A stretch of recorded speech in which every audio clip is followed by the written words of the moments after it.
The next sample is a top stitch. So if you're photographing, you could just grab one of your previous samples, the half inch or the 5/8, and just reuse this one, or you could use 2 new scraps of fabric, but you do want to start with a stitch in the fabric. And then what we're going to do is we're going to open that up. A top stitch is done on top of the fabric, so on the right side, hence the name.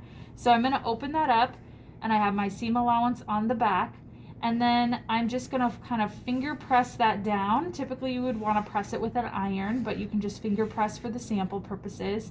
And then what I'm going to do is flip that seam allowance to the left. Okay, so on the back, I'm just flipping it to the left.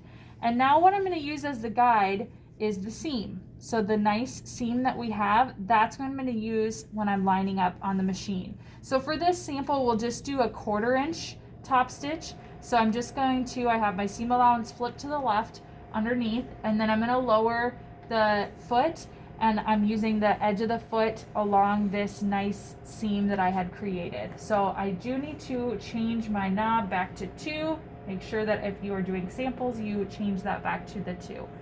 And it's on a straight stitch. So we're good to start. Gonna back stitch.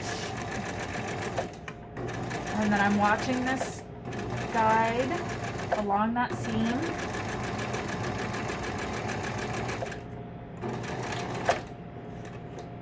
So a top stitch might not necessarily be a 1/4 inch. Sometimes you might have an 1/8 inch top stitch, so definitely refer to the pattern instructions.